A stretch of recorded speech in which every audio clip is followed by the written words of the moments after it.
Hi everybody, my name is Sarah, also known as Weight Watcher Cape Cod Woman, and I'm getting ready for my walk. It's early in the morning.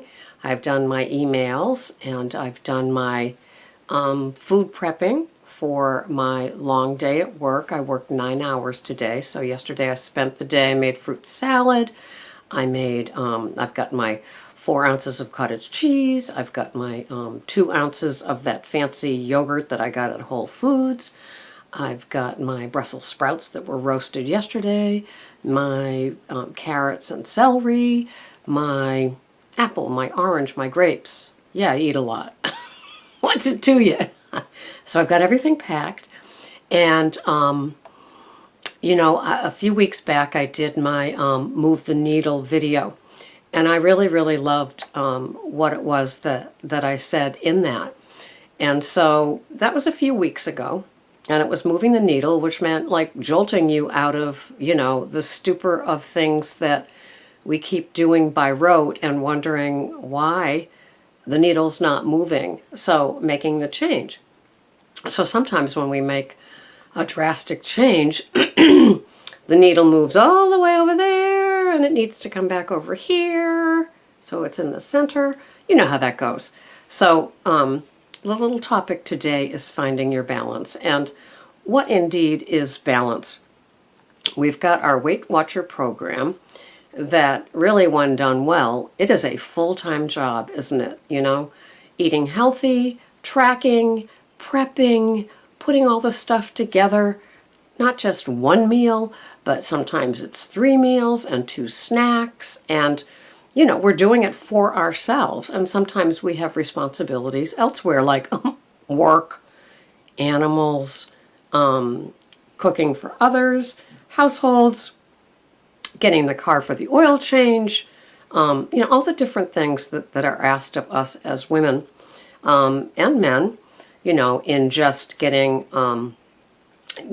through the day with all of the demands. And, for a lot of us, the stress of the day was meant that at the end of the day, we would reward ourselves. And hence, here we are, Weight Watchers, with our points.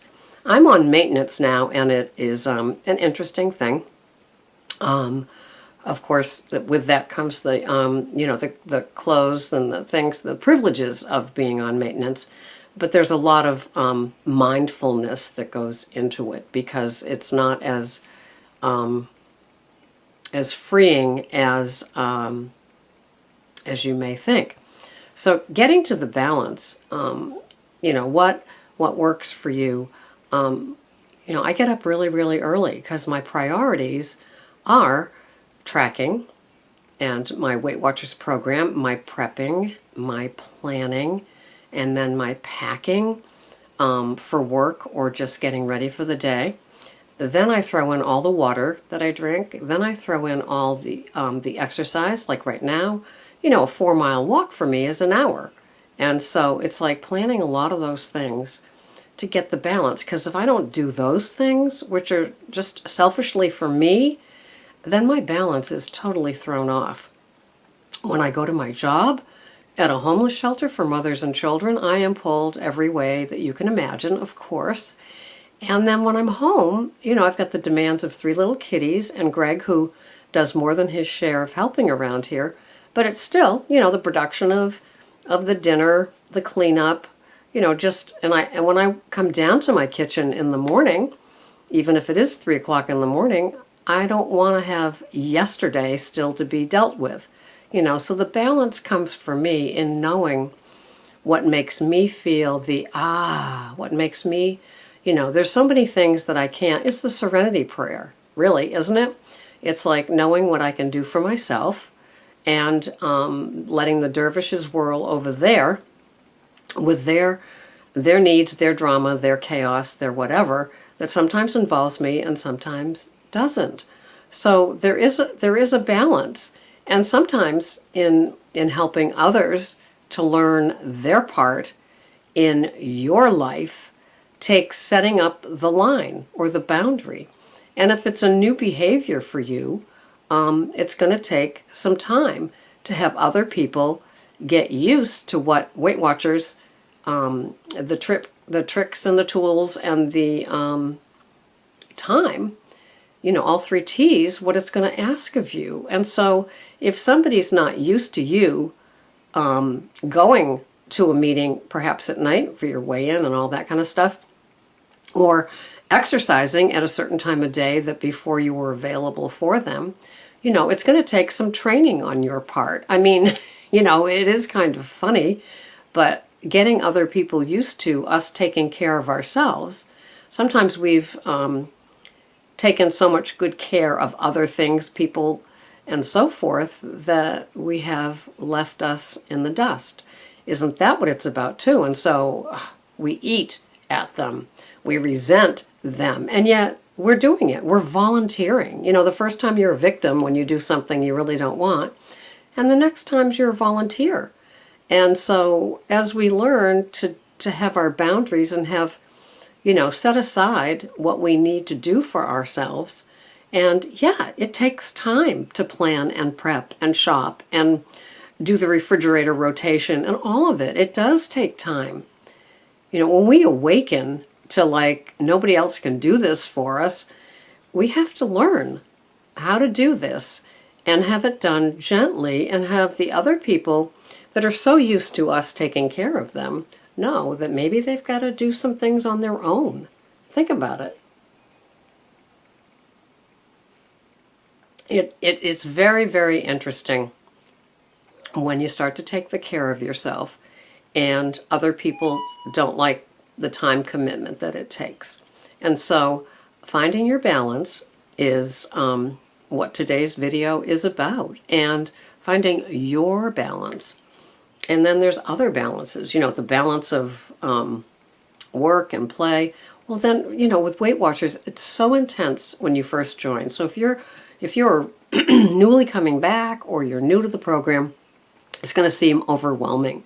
I mean, you can't even think about the weigh-in because there's so much busyness that's going on. It's like, why do I have to do this? And and food is so expensive when you buy those raspberries, and now you want me to eat organic, Sarah? Well, yeah, I do. But, it comes in time, and I still have to do my, if you only have so many dollars to spend for food, and who doesn't, what organic is the best thing for you, because it's so expensive, isn't it?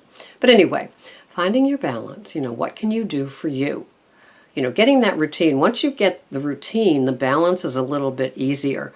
But the adjustments that need to be made, most likely in your household, as you adjust the different things that you need to do for yourself with Weight Watchers, with what you're learning. I don't go to the face-to-face meetings, so I'm not quite sure of what they tout that you need to do, but I know what I need to do for me, and it's the prepping, it's the planning, it's the water, it's the walking, it's just all those little self-care things. And then the balance can happen with the other things. Life is stressful, and we need to take care of ourselves through all of that. Oh, look at his little Freddy. So I hope you have a wonderful day. I hope that you have the balance in your life. And it's always changing and shifting. But if you take care of you first, then the rest of this stuff goes easier. It really does. It's not selfish. It's not self-centered. It's not being, not caring about other people. Trust me, when your life is balanced and you're taking care of your stuff, your needs, your food, your planning and prepping, the world is a wonderful place, and you might have time for others. But if you don't, you're taking care of yourself so you're not getting ugly in here. You don't want to be resentful and angry that other people are asking things of you that you don't have time for, because you've taken care of yourself first. And what a healthy thing. Think of that airplane where the oxygen drops down for you first, and then you help the elderly parent next to you or the child that's struggling. Right? So take care of yourself first, and then the balance will come. Don't get pulled. Try not to get pulled. Have a wonderful day. Just sitting there and watching this with your coffee, seeking the balance, let it flow through you for the day, and see where you can do some adjusting. So you take care of your needs and you make all the other things, people, places, things, animals around you happy. Oh, contentment is it's my favorite word, contentment. Forget happy. I'll take contentment any day. So this has been Sarah, Weight Watcher Cape Cod Woman. I hope you have a grand, balanced day, and I will see you the next time. Bye-bye for now.